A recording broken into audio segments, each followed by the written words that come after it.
Welcome back to my channel, and welcome to a very exciting reading vlog. It is long awaited. You already know what I'm going to be picking up because you can probably read the title, in which I tell you exactly what I'm going to be picking up. So let's just hop right in without any early blathering. That's right, I'm reading Stormlight Archives, finally. Okay, we're starting The Way of Kings. It's happening, and the amount of excitement, I can't even properly express to you. In case you're wondering why I'm holding up two books, it's because I have the UK editions of Stormlight Archives, and for some reason they split them into part 1s and part 2s, so we have part 1 and we have part 2. It's honestly kind of nice because they are a little bit more transportable, but then when I put them together,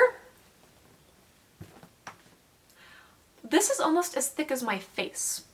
Okay, what's up with that? I will say I am only planning on reading Stormlight if I miraculously manage to read way quicker than I expect, then perhaps I will add to my TBR. However, The Way of Kings is over 1,000 pages long, which is the main reason why I have been so intimidated to pick up this series. It is an intimidating series anyways, so it's a 5-book series. Each of them are over 1,000 books long. 1,000 books long? 1,000 pages long. Can you imagine a series over 1,000 books long? Oh my gosh. Anyway, words are hard. 1,000 pages long. There's 5 of them. The 5th book actually comes out in December, and I told Katie that I would try to buddy read the 5th book with her. So to do that, I need to read all of Stormlight by the end of the year. And they're very long, so I thought I'd try to space it out and not overwhelm myself come like November, and I'm trying to read 4 Stormlight books in 1 month. So I thought it was high time that I finally pick up The Way of Kings. Also, I just really want an excuse to finally be able to draw Roshar, or Roshar?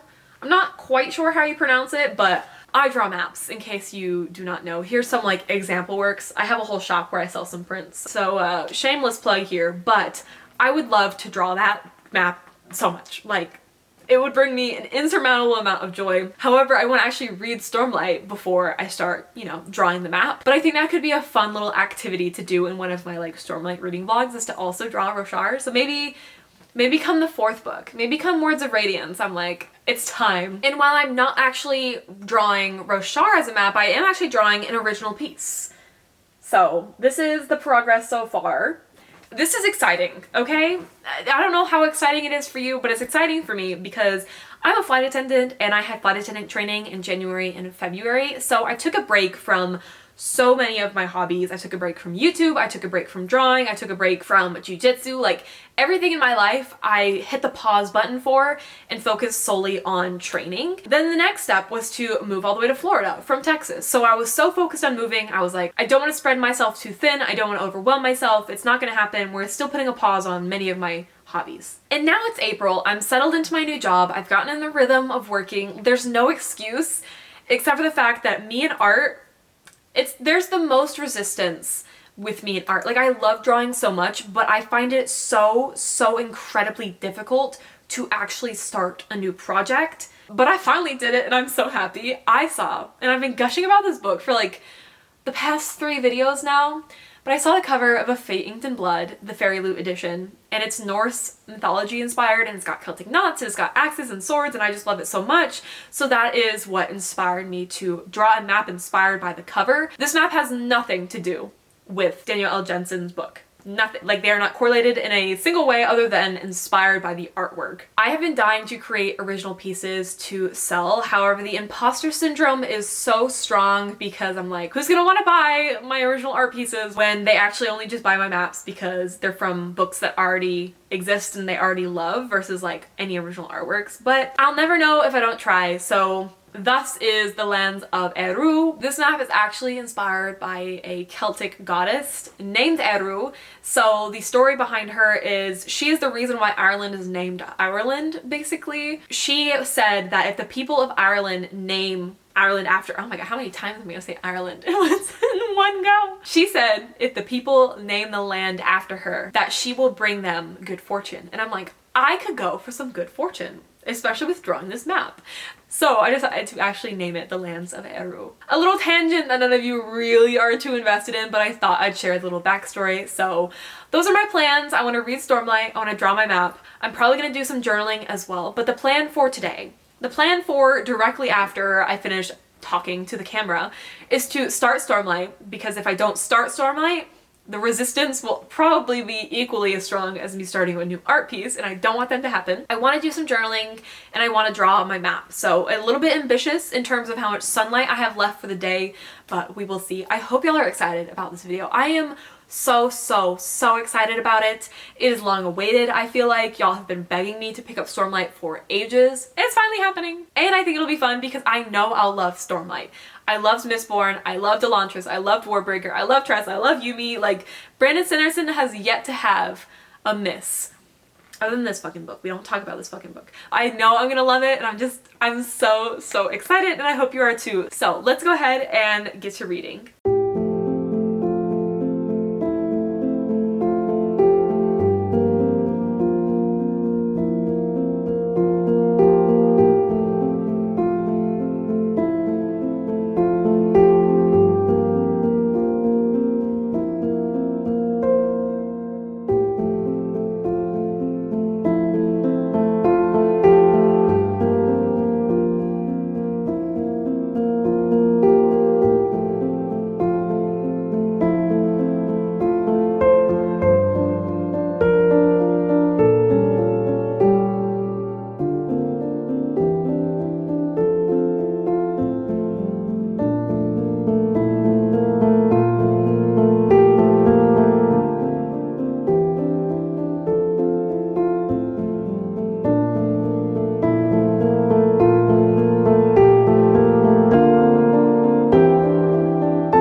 Progress has been made in The Way of Kings.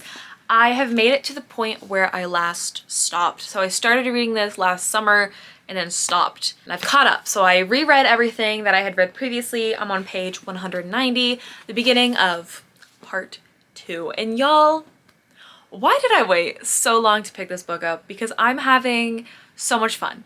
The opening fight scene was freaking crazy. Like, it was so good. I was on a FaceTime call with Katie earlier and we were discussing how blasphemous it is that not a single Brandon Sanderson book has a movie or TV adaptation. What's up with that? Because the beginning fight scene alone would be such a good TV series opener. It's insane. I can't quite explain the magic system yet, but basically binded someone to the ceiling so they were temporarily suspended on the ceiling, lifted up a pike and left it, and then was like fighting and just let the dude fall onto, like, the visuals for that fight scene would be so good. Like, I know it's kind of gruesome, but it would be so good. Anyways, let's talk about Stormlight because let's just talk about it. The opening of this book follows the Knights Radiance. It's just like a little prologue moment. So the Knights Radiance are people with shard plates and shard blades, and they are basically immortal against their will every time they die. They were reborn essentially to continue fighting this war. And then one day they decide that it's it, like that's it, that's their last time doing this, and they leave their weapons behind and move on. However, only 9 out of the 10 of them get to move on because one of them was left behind because he actually died and was reborn in battle, but it was like back to his respawn point. That's kind of how I pictured it. So I'm wondering where that's gonna lead to and who that is, because I'm wondering if it's one of our characters that we already have been introduced to, or if it's a potential character that I'm going to be introduced to later in this book or later in the series. So that's how the book opens, and then we follow Kaladin, who is fighting in the war. He's kind of like a leader of a group, and he brings in untrained soldiers and does his best to lead the battle and to help his crew survive. And then something happens. I'm assuming he's like betrayed or something.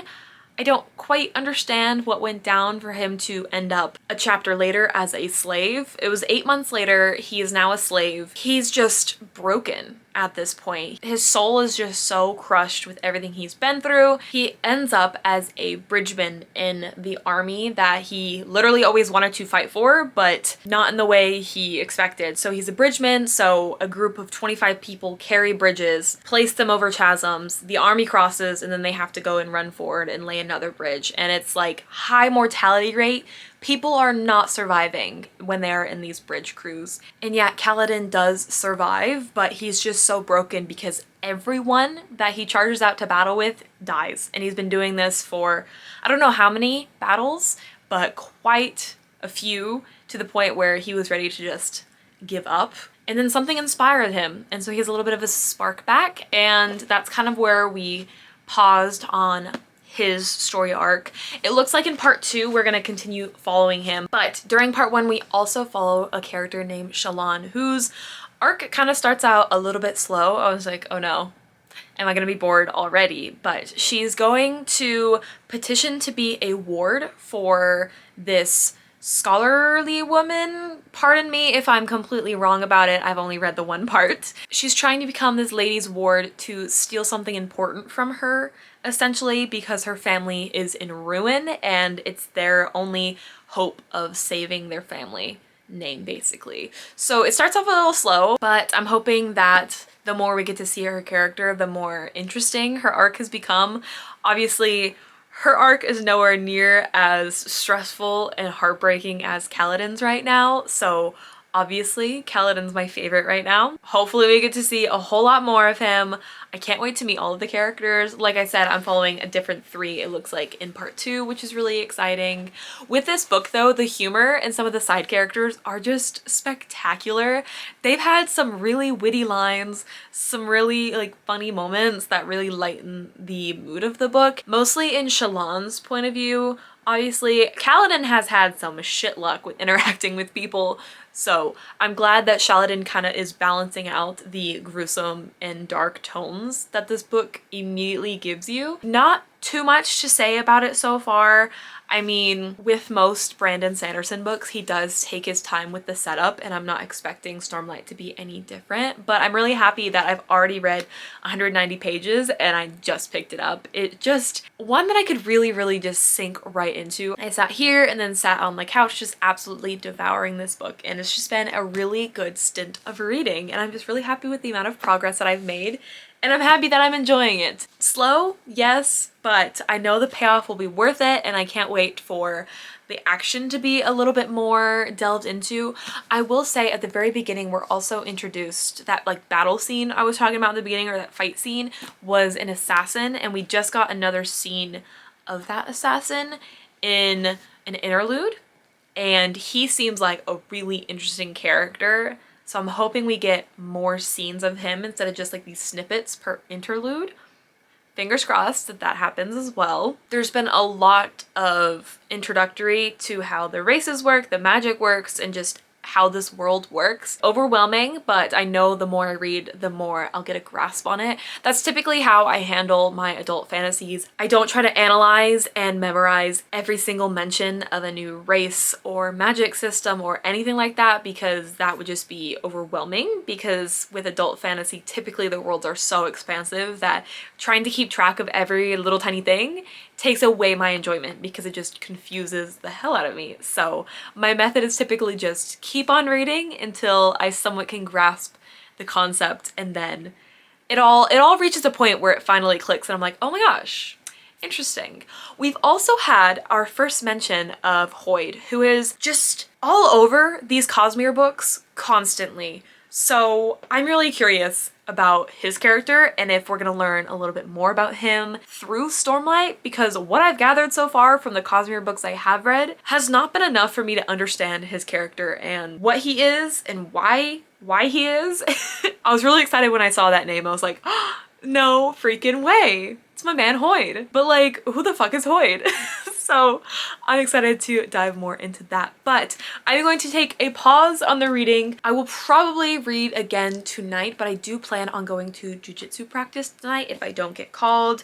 It is 4:50 and I'm off at 7, which is about the time I actually need to leave to go to practice. So I have a few more hours to do some things, and I do want to start outlining some of the things on my map. I showed you the map in the beginning and it's all just pencil sketches right now. I would love to outline the border a little bit, do the compass, and then start on the names, because the names always take me so long because I'm always so extra with the font. That's gonna take me a little bit, but I thought that I would do that with y'all because I love sharing my art with y'all, and I feel like I haven't shared my art that is not journaling in quite some time. So that's the plan. Let's hop to it.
I was actually able to make quite a bit of progress in The Way of Kings. I am already on page 402, which is the start of chapter 26. I am still in part 2, much to my disappointment. I think part 2 completes out the rest of this book. I'm not even gonna lie. I'm like trying to find the pages where like the parts are divided, and I don't see one for the rest of this book. There's an interlude. Oh my, did I just lie to y'all? Lying on the internet? What? I did lie, but I just happened to find it. So 496, 68 pages until the interlude. And then 26 pages past that until part 3, which is really exciting because we get to go back to my girl Shallan and focus even more on Kaladin, who is still my favorite perspective. So we've been following Kaladin, Dalinar, and Éowyn in part 2. And it's not that Éowyn and Dalinar's point of views are boring, but like just a little bit they are, especially when compared to Kaladin, because Kaladin, like I was mentioning earlier, is part of this bridge crew and there's a lot of action, and getting to see him actually fight wars and interact with people and slowly forge not necessarily friendships but alliances with other bridgemen is really, really interesting. I'm really curious to see where Kaladin's story leads, because surely he can't stay in this bridge crew forever. I have a suspicion that he may potentially find a way to earn a shard blade or something, but let's talk about Dalinar and Éowyn real quick. Éowyn is Dalinar's son, and they both are in the court near the king. So we have Alucard, who is the king, but he's a young king. His dad, Galvanar, I think it was. This is gonna get confusing trying to explain, but his dad, Galvanar, was Dalinar's brother. Because Galvanar is dead, Alucard is now king. So maybe that was totally irrelevant. Talking about Stormlight is so hard because there's so many things that have been introduced. So far what I've learned of Alucard as a king is he's a little reckless, he's a little young. He's also just not a very strong king, and people don't perceive him to be that way. And that's mostly due to the fact that he's not Galvanar. I really hope that's the other dude's name, because if it's not, it's a little awkward. Gavilar. I'm adding an extra L in there. Whew, this is gonna be a rough update. Bear with me, please. But Alucard is weak simply because he hasn't been able to prove himself, because Gavilar was able to prove himself with the war and what a great warrior he was and a great swordsman he was, and of course this was all before he was assassinated. So his son came to the throne a lot earlier than anyone really anticipated, and he has yet to live up to Gavilar, which is not necessarily his fault. There just hasn't really been an opportunity to do so. But another reason why many people think that Alucard is weak is because he's paranoid about assassins and being assassinated, because his father was assassinated. He's like, I can face anybody in broad daylight with a sword in my hand, but it's what lurks in the dark that terrifies me. So he's very, very paranoid, and people think that he's simply paranoid and not that someone is actually trying to assassinate him. Honestly, I can't even tell if someone's actually trying to assassinate him or if it's just his paranoia at like an all-time high. Dalinar was kind of tasked to look into these assassination attempts, but Alucard doesn't think that Dalinar is actually like taking these assassination attempts seriously, so he appoints someone else to kind of focus in on that. But it's politics, and of course, like, courts are always so politically driven about who wants the most power, because this war for the High Lords almost is not even a war anymore. It's a competition of who can earn the most gemstones, which I think have something to do with shard blades and shard plates, and I'm still a little blurry on the edges about all of that, but there's just been so much. So much. We've interacted with quite a few characters, especially in the court. But one of my favorite characters, as of, not necessarily like my favorite character, because like Kaladin's my favorite right now, but there's this character named Wit. He's the king's wit. And he literally, so far, all I've seen from him is just insulting people left and right. And there was one passage where they were at some sort of like party or ball or something, and anytime someone approached, the wit would just be like spewing sarcasm and insults, and it was so good. Like, oh my gosh, how brave of you to go out in public looking like that. Oh my gosh, you remind me of someone dear to me. My horse. Like, Just stupid little insults that I think are the most funny thing in the world. Honestly, like, it's so good. It's such a funny character, which is nice because, like I said, I feel like there's a decent balance between some light moments in this book and then some really dark moments in this book. So with a little bit of humor, I think it balances it out quite well. Another thing I wanted to briefly mention that is just not important at all, but I thought it was also the funniest thing ever. Dalinar was eating dinner at this like banquet ball party, whatever it was, and it says that he took his dinner knife out of a sheath on his right thigh. And I'm like, why does my man Dalinar have a dinner knife in a sheath? Like, it later goes on to say it could double as a weapon, but that, like, why? Why? Something also that was revealed that I found quite interesting. I mean, it wasn't really like revealed, but they talked about it. I'm like, oh, that's kind of cool to set the tone of this universe and to set some like ground rules and cultural rules.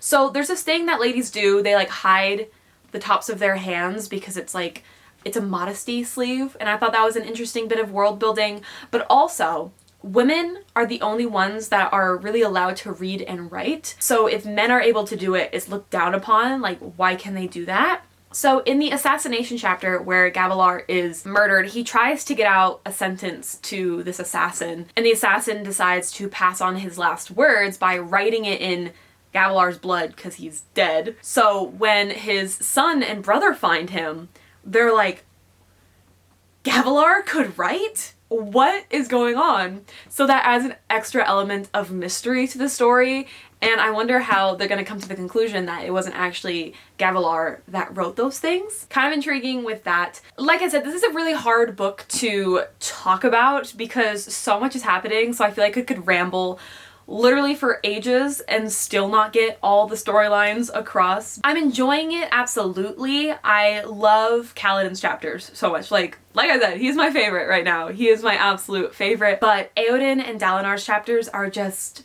a little boring compared to Kaladin's chapters. Like, if Kaladin's chapters weren't so good, maybe I wouldn't be complaining. I also am just not a very big fan of their characters right now.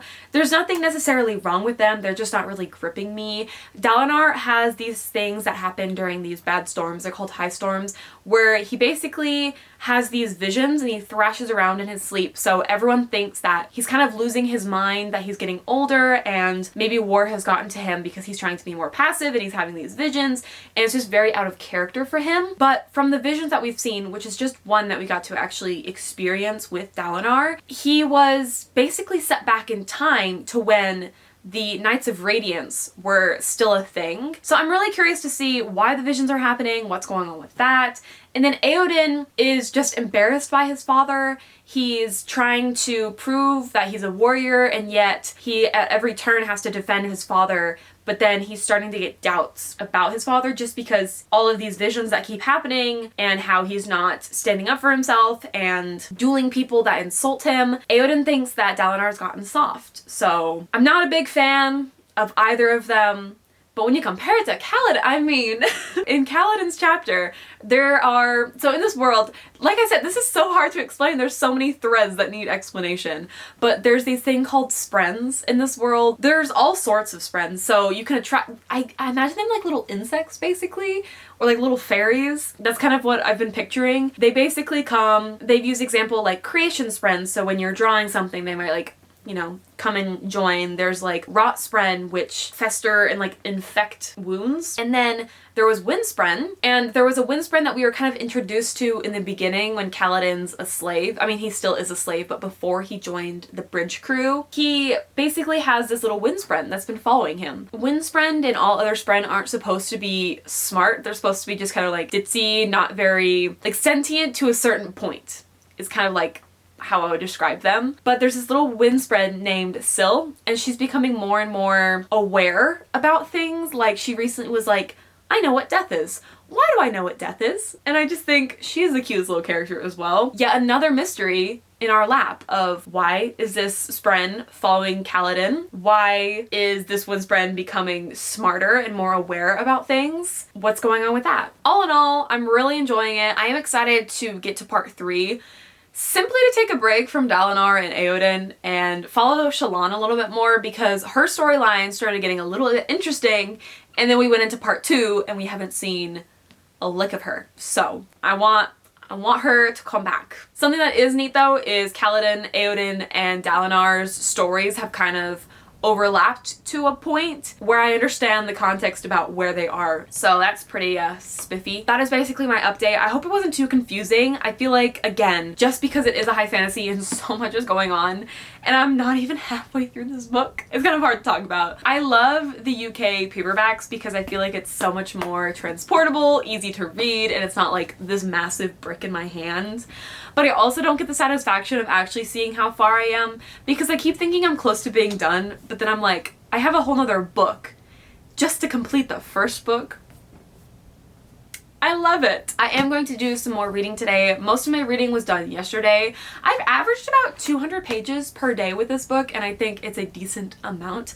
One of y'all recommended me the audiobook, and I accidentally signed up for Scribd because I forgot they changed their name to like Everand or Everland or whatever it was. So I signed up for the free trial, but it accidentally charged me, and then come to find out that they don't even have The Way of Kings on there anyways. So I'm like, shit, can't even really listen to the audiobook, but I did find a snippet and I was like, ooh, the narrators sound so good. I wish I could get my hands on the audiobook for this. I did put a hold on the other 3 books in Stormlight on Libby, just so when I am finally ready to pick it up, I will actually have the audiobook to accompany me because I think that will absolutely add to the reading experience. So I have learned my lesson about getting my hands on the audiobooks early. Well, learned my lesson.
It is clearly quite a bit later, and I have officially finished the first half of The Way of Kings. Something that I just really respect about Brando Sando is he just puts thought into everything that he does, because I was reading the little like blip at the end that he wrote. I don't know if it has a name, let me see. Afterward.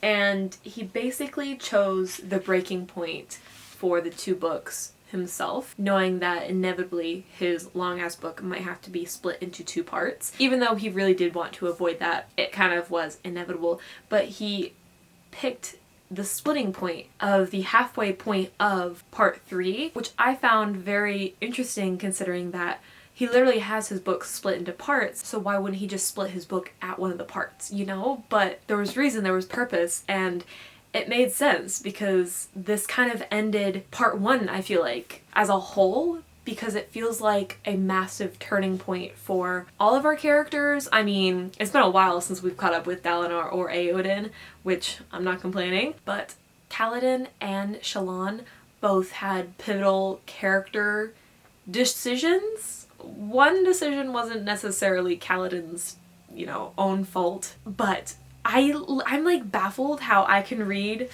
what am I, it's like 600 pages in? 592 pages of this book, mostly enjoying Kaladin's point of view, in which he is still just a bridgeman. Literally, like, his only thing is carrying these dang bridges across chasms. That's his job. That's what he does, day in, day out. And yet he's had the most interesting character arc out of everyone so far. And Shallan, well, I do enjoy, and I get why she's very torn. The climax that led to her decision was so just like, girly, what? Definitely had me rolling my eyes because I can't even remember her name. Jahar? Her name is definitely not Jahar, it's Yasna, but I proceeded to not check the book and say Jahar with confidence, so please bear with me. It's Yasna. Because what Jahar did, valid. Okay? Absolutely valid, absolutely deserved, and the logic is so sound that Shallan not accepting that logic just made me so mad. I'm like, girly, what are you on about? I will say, it was nice and satisfying to finally make it to the end, and then I took a breath and I was like, I still have another 500 pages to go. I feel like I can't even remember the last like book that I read that was this long. Maybe House of Flame and Shadow, but that was only like 800 pages. And I had to take my time with that one because that book was so boring. The third Crescent City book, in case you don't know. That book pained me to no end. We did get some more of the assassin's name, who I always forget. Zeth? It's S-Z-E-T-H, so we're just gonna call him Seth. We only get him in interludes, but there was also a very pivotal moment that happened during the last interlude, and it has me stressing. It has me stressing so hard because it is his worst nightmare. His worst nightmare come to life if he follows through with what has been laid down before him. Then so much might change, and I'm wondering how that's going to affect specifically Aoden and Dalinar. I feel like are going to be the most affected, but Kaladin might indirectly be affected as well by certain decisions and things that might happen. This feels like the end of the book, it really does, but I know it's just the beginning because this has been mostly set up. Part 1 is definitely mostly set up, and I do think this is a good place to split this book. It ended at a point where Shallan was doing dumb shit, so I was like, oh, perfect, give me a break. I definitely look forward to reading more of Stormlight tomorrow. I don't work until 6:30 tomorrow. I'm on airport standby at 6:30 p.m. until 12:30 midnight, so it's gonna be a long one. It's gonna be a long one, but I'm hoping I can get a decent amount of reading done before and then get a decent chunk of reading done while I'm at the airport as well. Maybe they'll call me and I can take y'all with me. Maybe they won't. Who knows? Not me, that's for sure. But I will definitely be bringing part 2. Ugh, it's so handy that I just finished this one though, because if I didn't, it would be really annoying to have to pack 2 books. I'll be bringing my book. I'll be bringing my map to probably work on some more. I would have loved to work on it some more today, but my hand cramps up so easily now. Like, it feels silly to say that I like lost muscle from not drawing, but my goodness, I was doing those Celtic knot designs for the border and I was only able to do like 2. And then I had to wait until the next day to do some more because I grip the pen so tightly when doing precise lines and my hand was literally like cramping. I'm like, this is ridiculous. Why is this happening to me? That is it for my update right now. I just wanted to let you know that I finally finished part 1. I just haven't done a like late night reading update, and I used to do them all the time, especially with like my colored lights. Like, they bring me so much joy. I love them. I went with blue because red just seemed a little too dramatic and it shows up pretty orange on here, so anyways, enough with the disco. I will talk to you tomorrow.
It is quite a few days later. I ended up being called on a trip to work to Salt Lake City. So we went from MCO to Salt Lake City to Boston, and that was a red eye. So we arrived in Boston at like 5:30 in the morning. Didn't get a hotel until 7 a.m. There was another hotel fiasco, but alas. And then the next day we worked from Boston to Salt Lake City, and the following day I had an entire day layover, which was so exciting. As you saw, I decided to include some clips of me exploring Utah, and just the mountains were stunning, the coffee shop slash bookstore that I went to was stunning. I visited the high school where they filmed High School Musical, had no idea that that was there, and it was just a delightful trip. But my goodness, am I so happy to be home right now, because I love traveling, I do, but I also love being away from people, being in my own space, and being at home. So I am so happy to be home, and I am so happy to report that I actually have finished The Way of Kings. Now, I would have loved to give y'all some updates throughout part 2, but unfortunately, like I said, I was on this work trip, and I just don't really like vlogging myself on these work trips, because I feel like I'm at home and I vlog so much that when I go out, I just want to not be on camera or be on film. But I was able to film like a lot of B-roll, just not much of myself or talk to the camera. I don't really like talking to the camera when I'm out in the hotels and such. I just like being completely alone with myself, essentially. Anyway, tangent aside, I did finish The Way of Kings.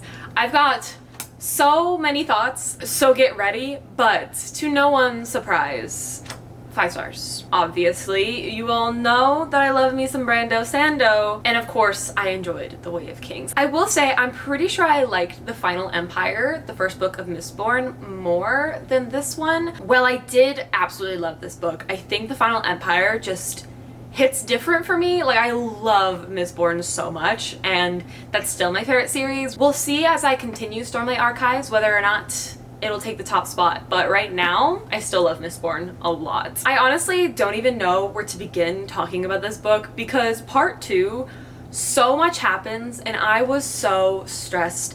I read quite a bit on the plane, so we do like our job, basically all phases of service, and then because it's a longer flight, there's not much for us to do in between our phases of service and then wrapping up. So I had a couple hours on each trip to kind of sit down and read. And my coworker, I know thinks I'm fucking insane, because I was sitting here reading, and anytime the characters, like something happened, I was literally like, no, are you kidding?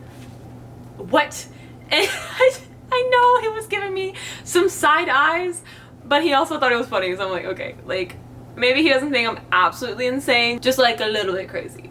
But anyways, we got Kaladin's backstory. We got to see how his life turned out the way it did, because I was really curious to see how he went from leading and fighting with his troops that he kind of like, his little battalion that he led, to then becoming a member of a bridge crew. So seeing that weave together was really cool, because we started getting like snippets of flashbacks earlier in the book, like starting in part 1, and then it gradually caught up to the point where the story kind of started in part 1. So it was really cool to see that gradual development of seeing Kaladin grow up, seeing his development from a ambitious child to someone a little bit more defeated, and how certain things that happened to his family affected him, and how he reacts to certain things and how he reacted to certain things. It was just so intriguing to see how that shaped him as a person, and also very heartbreaking in so many levels. I'm really happy that we got to see more of his backstory, and from what I understand, we get backstories of each character that we focus on primarily in each book.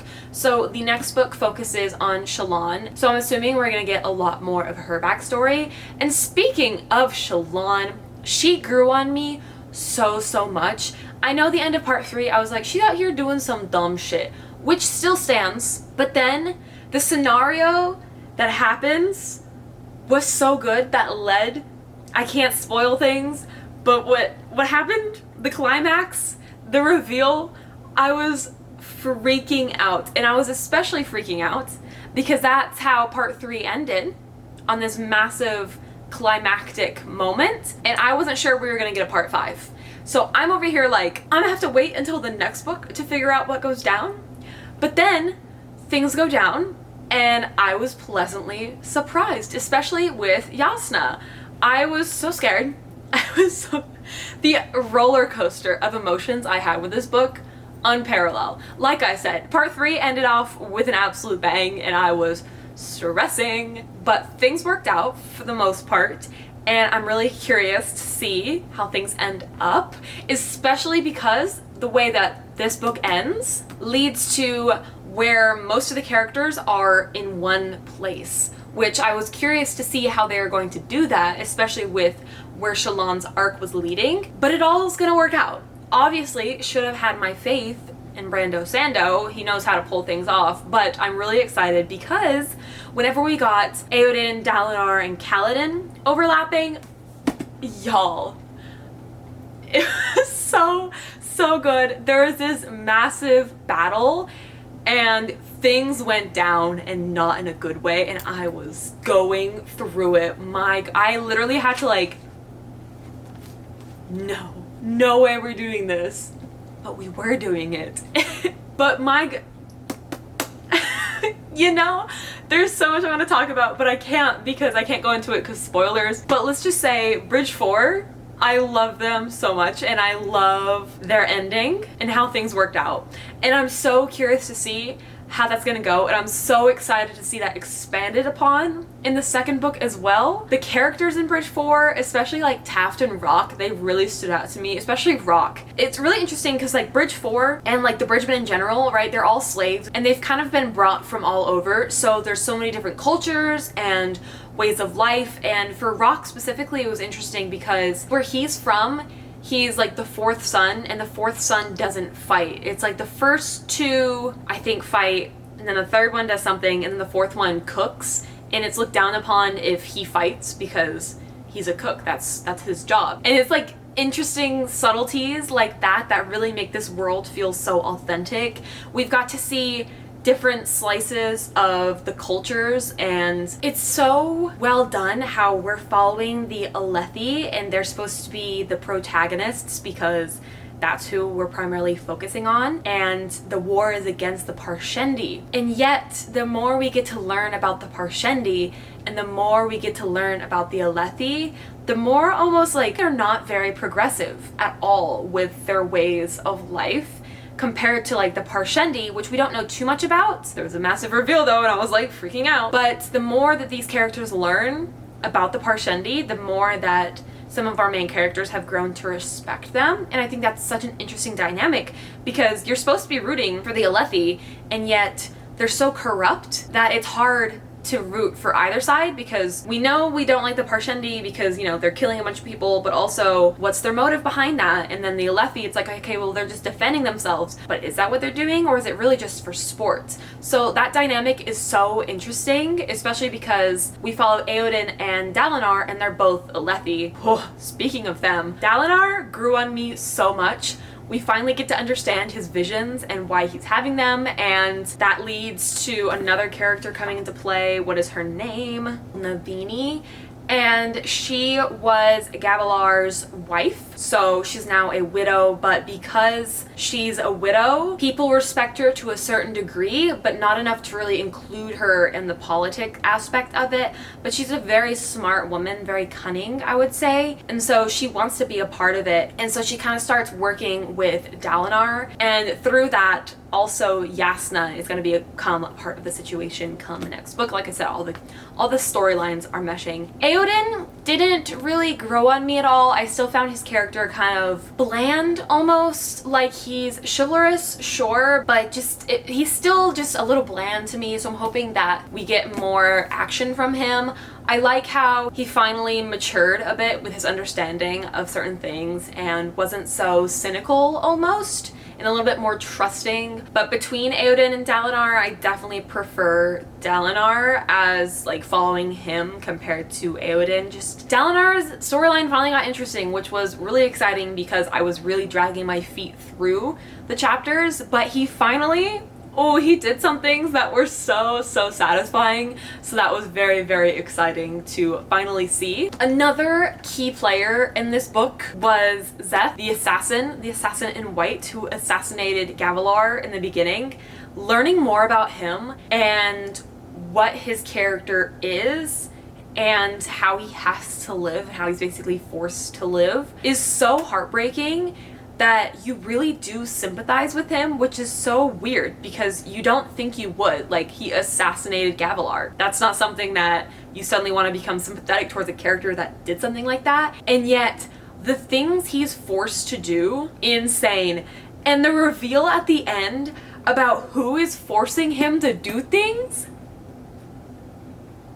insane. Like, came out of left field. I was absolutely flabbergasted at who had his hand behind the whole situation. I wish I could talk more in depth about it because it literally blew my mind when it was revealed. It's so good. Something else that I really love about Brandon Sanderson is he really keeps you on his toes about characters and their decisions and whether or not they're as upstanding as they may come across, and whether or not you can really trust them, or if they're gonna be someone who stabs another character in the back. Certain arcs went one way and I was so suspicious, and then they went another way and I was like, okay, I don't know how I feel about this, but I guess his motives make sense.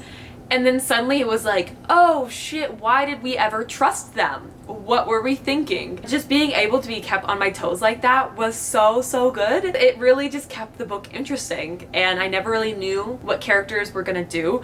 Dalinar at the end blew my mind. I was like, wait, Dalinar, what you doing? Like, I love that. Never would have expected it. I expected it to a certain degree, but not in the extreme way in which he resolved something.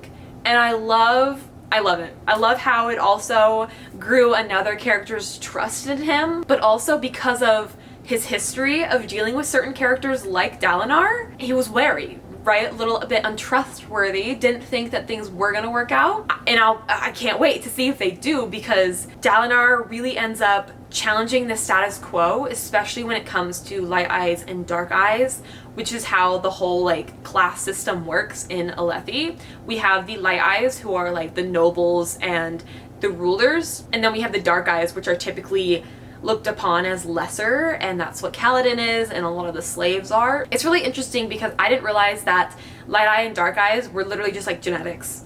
Like, there was nothing special about the light eyes. It just so happened that that's how they decided to structure their country, and their culture was like light eyes, good, dark eyes, lowly, which is wild. Like, how unprogressive can you be? I hope that things get more challenged with that whole dynamic about light eyes and dark eyes. It'll be interesting to see for sure. But this officially is the end of this vlog. Oh my gosh, I'm so happy that I managed to finish The Way of Kings Part 1 and Part 2. I thoroughly enjoyed my time reading. I wish I could have given you more updates with Part 2, but also so much happened that are so spoilery that I couldn't expand upon anyways during updates. So it probably would have just been me being like, oh, shit just hit the fan. More shit just hit the fan. You won't believe it, more shit hit the fan. So maybe it all worked out for the best, but I really hope that you enjoyed seeing my reactions, hearing my thoughts, because I had so much fun with The Way of Kings, and I cannot wait to pick up the next book in the series. I will probably be picking it up next month come May, because I don't know if I can wait any longer. And I told that to Katie and she says, yeah, that's what I said, and then I waited 1.5 years. But we're gonna remain optimistic in this household, okay? If you have not read Stormlight Archives and you're like me, procrastinating her little heart out on reading it, do yourself a favor, pick it up. It's so worth it. It's so good. And I'm so happy that I gave it 5 stars and I loved it as much as I did, and that characters grew on me, because I was a little worried. I was like, Dalinar's not my favorite and we have too many sections with him in it. I also want to give a big thank you to my lovely Patreons. If you're ever looking for some exclusive content from me, it is always going to be linked below. I'm just so excited to have my Patreon back. We're doing exclusive videos, read-a-thons, a little behind the scenes content, and it's just been really fun already. So thank you all so much for your support of over there. And of course, thank you all for watching. Let me know if you've read Stormlight Archives, or if you're also procrastinating like me, or maybe just let me know like your favorite Brandon Sanderson book. Thank y'all again, and I really hope to see you in the next one. Toodles!